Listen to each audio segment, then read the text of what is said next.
10 секунд.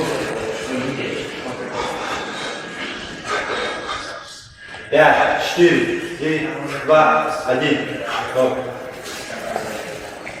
The game. He was here through the last camp when Khamzat went to his first title. It was an insane camp, and the guy was pushing it every day, and you saw the level of wrestling, and you saw what they were working on, and then you saw that wrestling against DDP. Listen, the internet loves to say glazing, they love to say I love to talk, but facts are facts. If you're going to be a dominant world champion and you're going to hold a guy down like DDP for that long with that much dominance, it shows your level of athleticism, but also shows your game plan. And if people can't throw you off the game plan and you get a title, whose fault is it? Not mine. Like Khabib, you know what's coming, you just can't stop it. You can't do nothing about it. That's what all the greatest in the world have. Jordan Bros, you know he's going to double leg you. It's not if. But you can't stop it.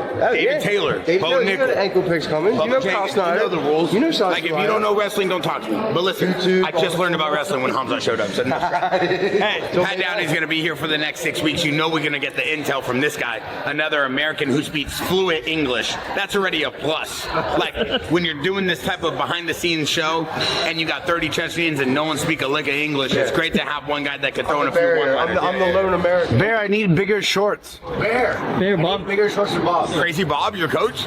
Bob.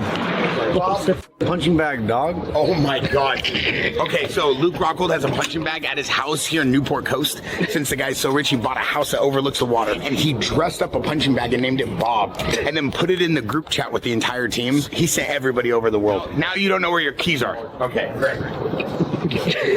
And he showed up to practice. Now, did he bring his gear? No. Is he ready to train? No. But he showed up to practice, and that's all that matters. Oh, man. What's up, boy? All good? All good? You know, I just watch. You know, I got the boys here. Good? Okay. Yeah, man, we can kind of flip that. Good? Yeah.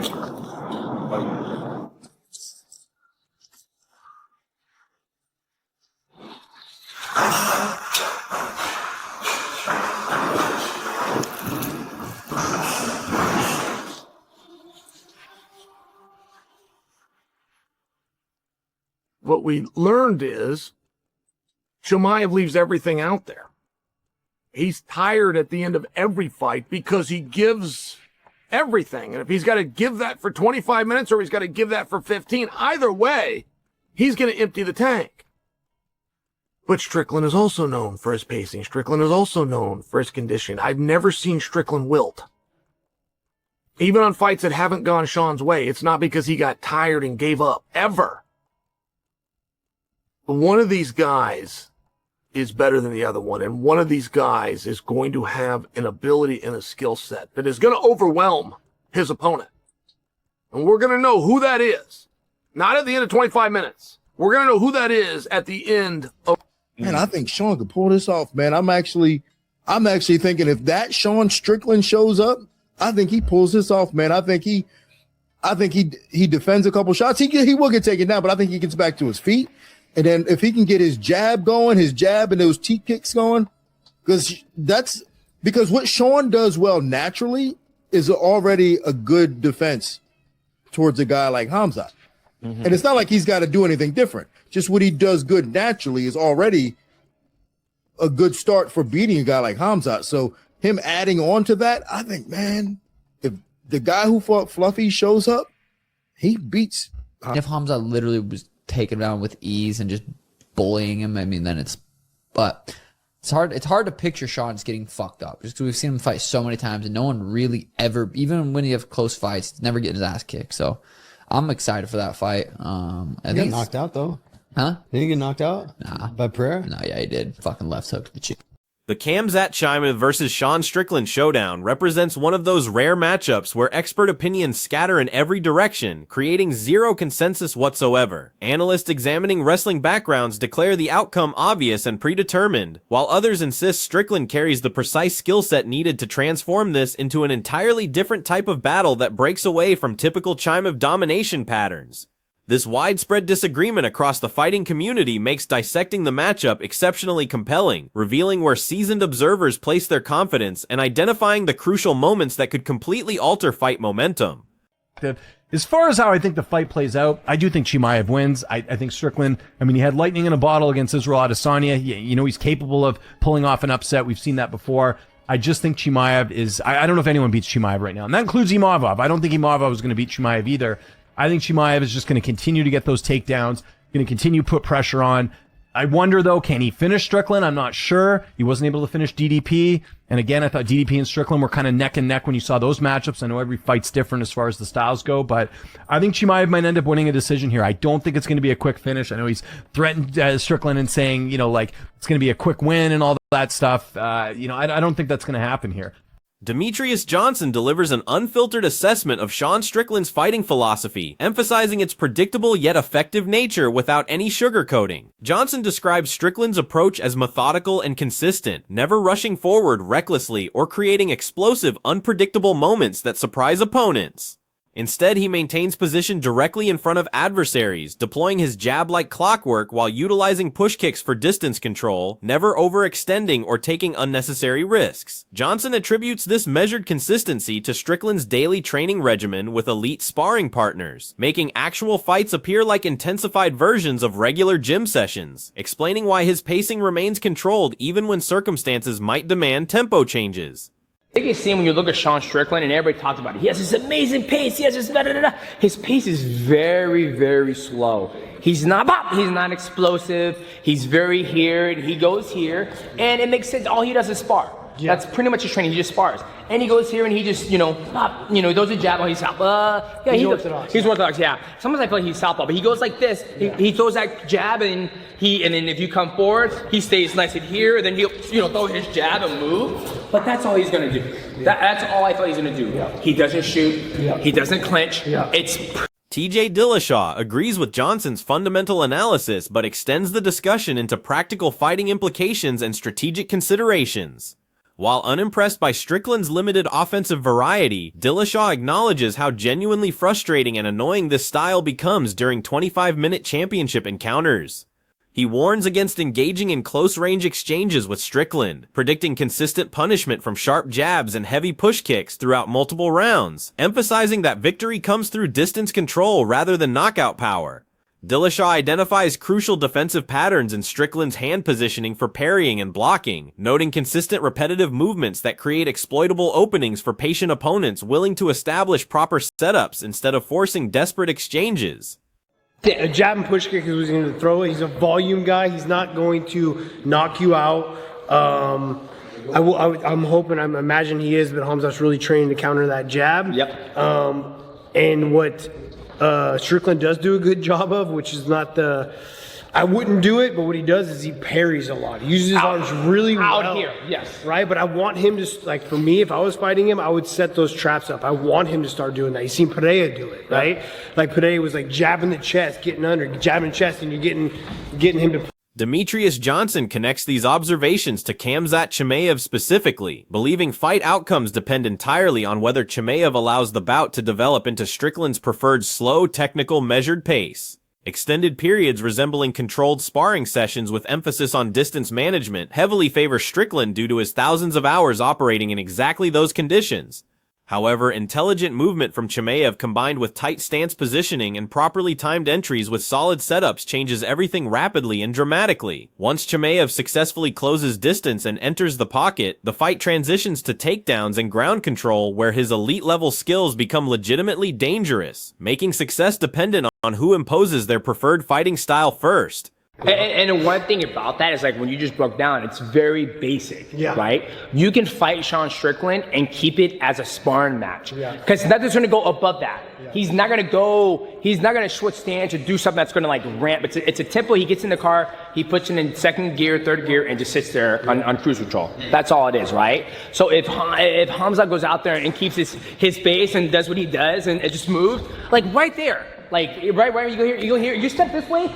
Only thing you have to watch about, like, he's in this position right here. He can do a spinning back elbow, boom, which is very possible people do, or he has to get his shit together, and he comes back in front. He has to get his shit together and turn and face me, right? And so he does that. All Khamzat has to do is stay here, and then boom! And that's what Khamzat's so good at, is Khamzat comes out and he moves, and he's here, and he... TJ concludes his breakdown supporting Chimaev, though not blindly following hype, citing legitimate strength and relentless pressure advantages, now supplemented by demonstrated improved cardio in longer fights. His support comes with strict conditions requiring disciplined game planning from Chimaev, specifically avoiding lazy distance shots that Strickland anticipates easily and abandoning pure reliance on athleticism over technique. TJ wants strikes thrown first to establish range and force Strickland's reactions, pulling his hands away from facial protection before explosive takedown attempts when openings appear. He emphasizes hard body attacks to gradually break down defensive shells, confirming viable paths to victory exist for Chimaev, provided he avoids rushing or becoming predictable, which would deliver exactly what Strickland wants.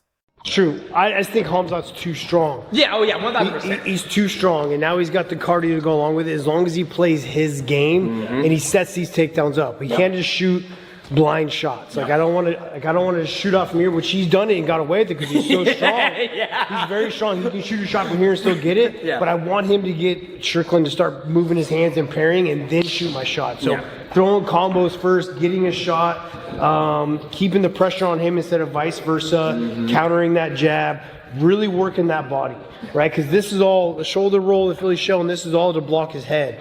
And I want him to do that. I want him to get his hands, but I want to like dig the body so now this is here, right? Like Pereira put a blueprint on how to catch that left hook on him. Obviously he hits really hard, but just was jabbing the chest. He was jabbing the chest, and he's getting Strickland to do this with his hands, and then he'd fake to go to the jab.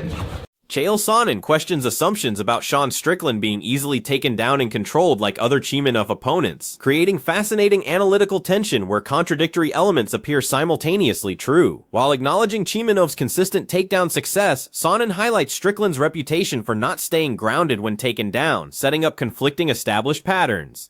Drawing from training knowledge and gym sources, Sonnen reports that Strickland gets taken down regularly in sparring, but never remains there for extended periods, contrasting sharply with Chimaev's opposite habit of staying on top and making opponents carry his weight. These clashing tendencies guarantee one fighter's usual approach will fail completely, making the opening round absolutely critical for establishing tone rather than just gaining early advantages. Difficult for me to imagine Chimaev can't go out and tackle somebody. Why? Well, because every Chimaev fight I've seen, he has gone out and tackled somebody. Quickly. Repeatedly. But it's very hard for me to imagine that he's going to just throw Sean Strickland down. Nobody else has. Kamaru Usman didn't. Just, for example, of great wrestlers. I have seen Sean in the practice room. Just for example, in practice room stories are very, very relevant. Like you'll see a different side of a guy in a practice room. When a guy goes into a fight, he's going to go with plan A. And he will never go to plan B ever unless plan A doesn't work. You have a guy like Khabib where people go, well, he's a one-dimensional fighter. Well, he was one-dimensional because that dimension always worked. In the practice room, Khabib can punch and he can kick and he can fight off his back. He can do all sorts of things. But you've never seen them because he was so dominant in fighting, just for an example. So practice room is very relevant. I've never in the practice room seen somebody go throw Sean Strickland down and keep him there. Ever. Sonnen views Strickland as the superior technical striker with cleaner fundamentals, having proven his ability to handle elite kickboxing across full championship distances without fading or slowing down. If striking exchanges dominate extended periods, Strickland doesn't merely survive but can actively take control, build momentum, and impose his will progressively. The unpredictable element involves Chimaev's untested ability to strike effectively for long stretches without securing takedowns, creating uncertainty about his backup options when primary wrestling approaches meet resistance. This unknown factor adds complexity to predictions, since Chimaev's striking game under pressure remains largely uncharted territory. George St. Pierre did not believe that he could beat Matt Hughes. George goes out there and dominates Matt Hughes, but just I'm not on his level, and found a way. He just found a way to make sure Matt won and then goes, give me a rematch. Now the mask is off. Now I know. Now I believe in himself. And it was a very one-sided affair, but this is a real thing when you can feel a guy. And I'm just sharing with you, like whoever wins that first round, I don't know that it's as simple as can Sean stop the takedown. I think that Sean is a better kickboxer. I think that he's a meaningfully better kickboxer. I watched Sean for 25 minutes out kickbox Israel Adesanya, who is a decorated pure kickboxer. Demetrius Johnson admits his perspective shifted dramatically after closely studying Strickland's performance against Dricus du Plessis, initially expecting Chimaev to run through Strickland like previous opponents. Post-analysis, Johnson recognizes legitimate pathways where Strickland needs neither perfection nor spectacular moments, simply trusting his natural process and defensive capabilities. The strategy involves defending several takedown attempts while accepting potential ground time, but maintaining complete confidence in returning to feet and resetting positions. Johnson appreciates that Strickland doesn't need stylistic changes, since his existing approach creates natural problems for Chimaev, provided early exchanges don't break him mentally, and he continues getting back up consistently. Going in. Options. Sean does have great wrestling takedown defense, and also he's got great shots to the body, and he's very awkward to fight. Good cardio too. Yeah, I think honestly, if you were to ask me before the Fluffy fight, yeah, I would have said there's no way. I think Sean's great, but he's just going to be another victim for Khamzat. But after watching him fight Fluffy up close and personal, again, cage side, man, I think Sean could pull this off, man. I'm actually thinking if that Sean Strickland shows up, I think he pulls this off, man. I think he defends a couple shots. He will get taken down, but I think he gets back to his feet. And then if he can get his jab going, his jab and those teep kicks going, because what Sean does well naturally is already a good defense towards a guy like Khamzat. And it's not like he's got to do anything different. Just what he does good naturally is already a good start for beating a guy like Khamzat. So him adding on to that, I think, man, if the guy who fought Fluffy shows. Johnson genuinely believes Strickland can achieve what many consider an upset, contingent on the same version appearing that impressed against du Plessis with sharp composition and consistent execution. Victory doesn't require special or spectacular performances, just adherence to proven game plans, surviving dangerous early periods, and allowing his style to gradually wear down Chimaev as rounds accumulate. This assessment gives Strickland legitimate chances based on stylistic matchup factors rather than hoping for lucky moments or opponent mistakes. For sure, and it's funny because I remember when Sean, when he fought, was it Jack Marsh? And, I thought he had some technical difficulties in the way he was throwing his punches. Like it was mechanically a little off, but he's cleaned that up. He's cleaned it up, and he's throwing punches mechanically sound, and he's got some weight behind it. And I think, man, if he shows up, I think he beats Khamzat. Michael Bisping emphasizes the legitimate danger this matchup presents for Strickland, particularly highlighting early round threats when Chimaev applies overwhelming pressure and secures takedowns. Bisping identifies the first couple rounds as the biggest concern, where ground control from Chimaev could create rapidly deteriorating situations for Sean. However, he acknowledges Strickland's difficulty to control once grounded, constantly working to return to feet while surviving ground exchanges without panicking. Bisping views the timing and opponent selection as sensible for Strickland's title shot pursuit, noting he made statements beyond simple victories that count toward promotional narrative. He appreciates the natural marketing appeal of both personalities without requiring artificial buildup, while recognizing Chimaev's serious pressure application when fully engaged. Ultimately, success depends on Strickland withstanding wrestling onslaughts without allowing Chimaev to establish rhythm and control, versus forcing hard work that prevents comfortable settling into preferred patterns. Victory goes to whoever imposes their fighting style first and maintains consistency, with early Chimaev takedowns potentially creating rapid dominance and short fights, while Strickland's ability to return to feet and extend into championship rounds could shift dynamics dramatically and create genuine discomfort for Chimaev, explaining the widespread split opinions since small moments or exchanges could completely alter everything inside the octagon.